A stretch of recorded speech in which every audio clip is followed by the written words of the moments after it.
On a passé la journée avec Romola, expatriée indienne à Lille depuis 30 ans pour en apprendre plus sur elle et la cuisine indienne. Elle propose des ateliers très cool juste à côté de Lille. On a cuisiné un repas super bon avec elle et ses enfants et pour digérer tout ça, elle nous a appris à faire les plus beaux mandalas de Lille. Comme ça. Oui, voilà, c'est ça. Un vrai chef cuistot. Un modèle très ingénieux, du coup, c'est ma mère qui l'a créé. Ah ouais? Ouais. C'est elle qui a créé le concept de tablier en plus. Ça n'existait pas avant. Aujourd'hui, comme tu disais, c'est un repas de roi, c'est ça? C'est ça, un repas royal, voilà, comme on prépare souvent On pour va les fêtes. manger comme des maharajas aujourd'hui. Ce qu'on va manger là, c'est ton repas préféré depuis C'est ça. que tu es enfant. Enfant, oui, c'est ça. Du coup, c'est des chole bhaturés.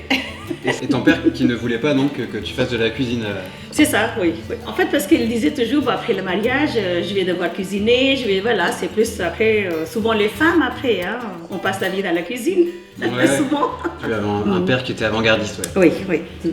Alors en fait, parce qu'on est végétarien, déjà, bon, pour la religion, parce qu'en fait, notre nom de famille c'est Jain. On porte le nom de notre religion. Du D'accord. coup, c'est le jainisme et surtout, c'est basé sur Ahimsa. C'est vraiment la non-violence. Vous n'avez pas le droit de tuer des moustiques? C'est ça, même pas de moustiques. Même quand il vient de vous piquer là? Ah bah, normalement, les Jains, non, hein, c'est... Et est-ce qu'il y a une phrase, une prière, quelque chose C'est Dio Ordinedo. Du coup, vis et laisse vivre. Et donc quand tu arrivé en France, tu ne parlais pas la... Alors, Tu je ne ne parlais parlais pas la pas français du tout. Alors, mon mari m'avait appris juste bonjour et merci.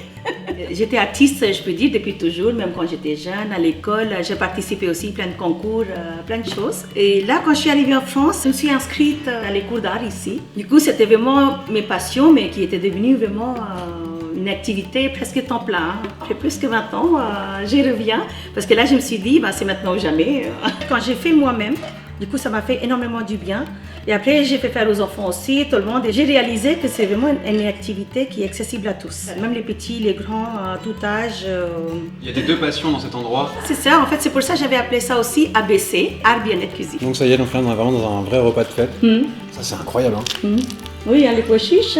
Waouh, explosion de saveurs avec tous les épices, c'est fou. On s'est régalé, franchement. Mais ouais, Tes yeux, ils ont envie de se fermer là. Là, c'est l'heure pour une sieste, là. vraiment, j'aurais pu manger tout ce qu'il y avait sur la table. Et cet après-midi, on fait un cours de création mandala. Donc, c'est une méthode qu'a créée ma mère. Donc, cette méthode, ça lui a fait beaucoup de bien pendant le confinement. Et c'est moi qui lui ai dit, apparemment, je me rappelle pas, mais je prends le crédit. Pourquoi t'en ferais pas un livre? On a vraiment passé un super moment, ça fait déjà plusieurs fois qu'on vient ici et ce n'est pas la dernière, alors si tu veux participer à un atelier toi aussi, on te met toutes les infos dans la description. Namasté.